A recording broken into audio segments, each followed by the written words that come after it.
So, do you still only ask AI for, the weather forecast? Or maybe just drafting those really basic emails you end up deleting anyway? It feels Sure. like a lot of us, well, we treat these super powerful tools like they're just fancy calculators. We're kind of missing out on their real potential as, like, a proper personal assistant, a teacher, even a creative partner. We're leaving hours of saved time on the table just asking questions, not really delegating tasks.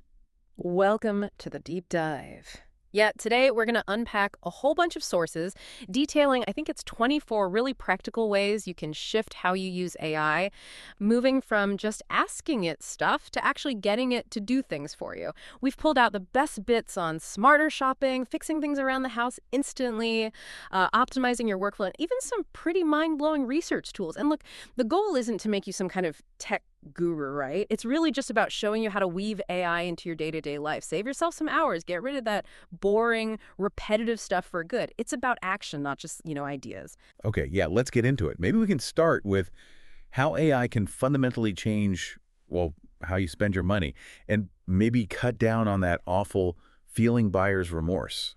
Yeah. When you buy something big, a fridge, a laptop, whatever, and the worst feeling is buying it, and then bam, next week, the new model comes out for the same price.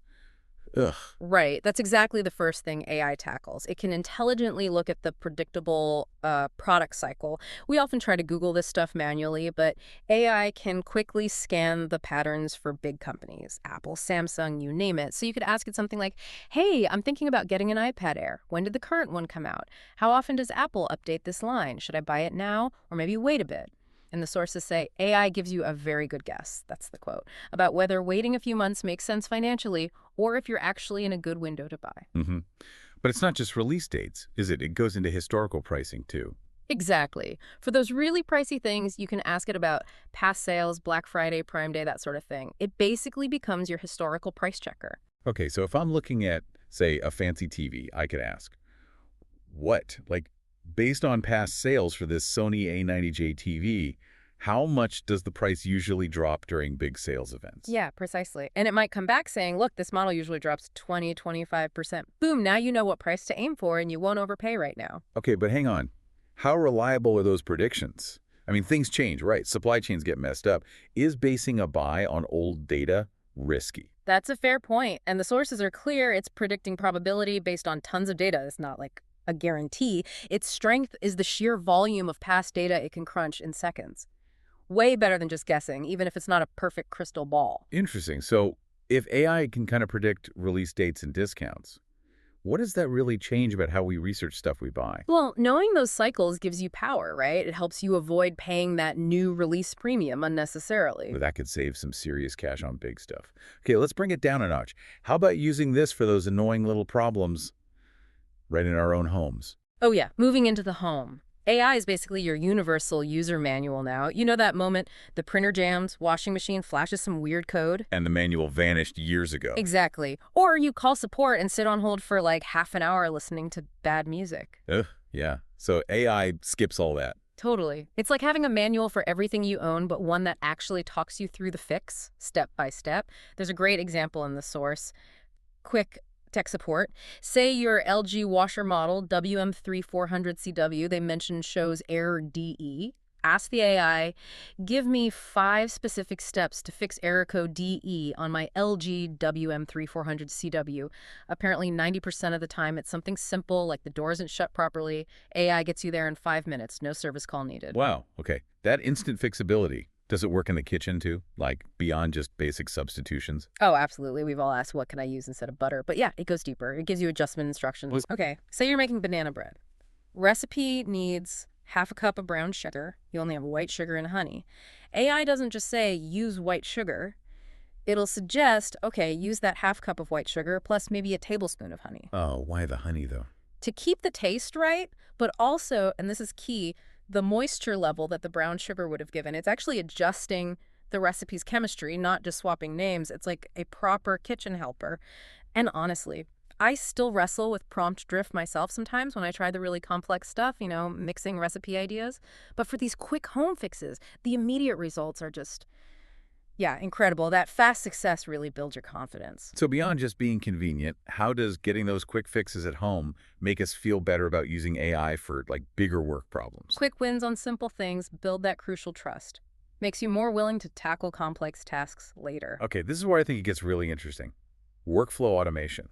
Moving past using AI like a search box and actually teaching it your specific style. Yeah, this is about ditching the repetitive grind without sounding like a robot. Think about document templates. You write that same weekly progress report or internal memo every single Monday, right? The structure is always similar. Copying and pasting is just so boring. So the AI way is what? Upload old reports. Exactly. Upload maybe 3 or 4 of your past reports, Yeah. .txt files, PDFs, whatever.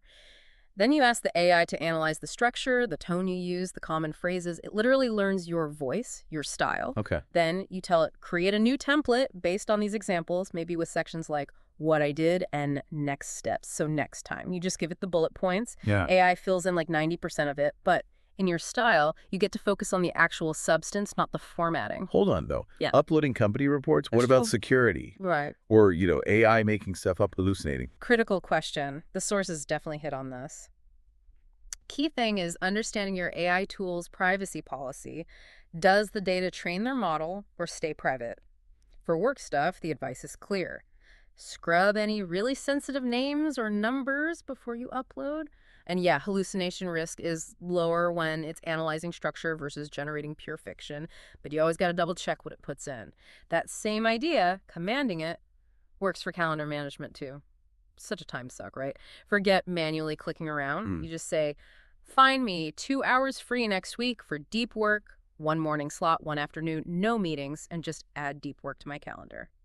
That's proper delegation. And meeting summaries, too, instead of making someone type up notes. Yeah. Feed it the transcript from your Zoom call or whatever. Yeah. Ask it, list 5 action items from this meeting, who owns them, and remind me to follow up next Tuesday.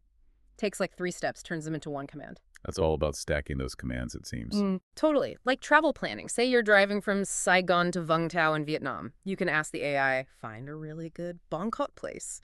Those amazing little savory pancakes. That's actually on my route. Oh, wow. Yeah. And it doesn't just find it. It tells you how much extra time that stop will add and adjusts your ETA automatically. Directions, food research, culture, time, math, all in one go. Okay, so when AI learns our writing style, manages our time, plans our snack stops, where do we draw the line on outsourcing? What's left for us? Well, outsourcing the boring structure frees us up, right? Lets us focus on the human stuff connection, real insight. Mid-roll sponsor, read placeholder. Right, let's shift gears a bit. Let's talk deep research and maybe pushing creative boundaries. This seems super relevant for anyone who needs to absorb a ton of info quickly and not just by passively reading. Right, forget just reading. You can actually turn those boring documents into something engaging. Got a 50-page PDF, dense technical manual, school paper to review. Upload it. Then ask the AI something like, create a short podcast script, maybe 5 minutes long, 2 hosts discussing the main points from this document, and explain the tricky ideas simply. Suddenly, learning isn't just passive reading, it's like actively reviewing content. Helps you grasp it and remember it way better. You could even get it to create personalized study guides. Yeah. Like feed it 2 different articles on a historical event with opposing views. Yeah. And ask it for a simple side-by-side. Argument A versus argument B. It synthesizes the conflict for you. Doesn't just spit back facts. That synthesis part is powerful. And does this work for videos too? Like long lectures? Absolutely. Instead of scrubbing through a 2-hour video lecture, give the AI the link. Ask it. Find the exact timestamp where the professor starts talking about the Industrial Revolution. And give me a quick bullet summary of the 3 main points they make in that section. The time saving there, it feels huge. You just jump straight to the core info you actually need. Monumental time saving. And this kind of leads us to that moment of wonder the sources mentioned. Video translation with perfect lip sync. We're talking tools like HeyGen here. Explain that again. How does that work? Okay, so you upload your video. Let's say you're speaking English, but you need it in Spanish. You pick Spanish. The AI creates a new video. You're speaking fluent Spanish, but, and this is the wild part, it keeps your original voice tone. Okay. But the magic, the real leap, it analyzes how your mouth moved, making the English sounds, and then it actually changes your mouth movements in the video, pixel by pixel, to perfectly match the new Spanish words. Whoa. Wait. Seriously. It changes how your lips move. Yeah, perfectly synced. Like how Imagine scaling human connection like that, breaking language barriers for like global business or online education seamlessly. It's amazing. is genuinely mind-blowing. So if AI can instantly break down a 2-hour video or translate our words and our lip movements, what's the real bottleneck now in getting information? The bottleneck shifts, right? It's less about processing the output and more about curating the right input for the AI in the first place. That's a really powerful shift. So just to recap quickly, we saw AI move from just answering questions to being an active assistant. We looked at smarter shopping, instant home repairs, personalized workflow stuff, and that accelerated research. Yeah, covering tips from nailing discount timing to getting your calendar sorted automatically, all about turning delegation into actual action. And the big idea isn't, go try all 24 things right now. That's overwhelming. It's about finding one thing, one annoying, repetitive task in your life that AI could actually handle starting today. Right. So if you hate writing that same weekly update email, maybe try the style analysis and template thing we talked about. Or if you cook a lot and always panic about substitutions, try that ingredient adjustment trick. Exactly. Start small, see how it feels having AI as an assistant, then build from there. Let it do the boring work. So if AI really takes over those repetitive tasks, the comparison shopping, the scheduling, the email templates, we get that time back. What's the one thing you are genuinely excited to reclaim that time for? Is it more focus at your job, being more present with family, or finally digging into that hobby? 2-sec silence. Thanks for joining us on this deep dive exploring how to make AI your actual active assistant. Calculate your own music.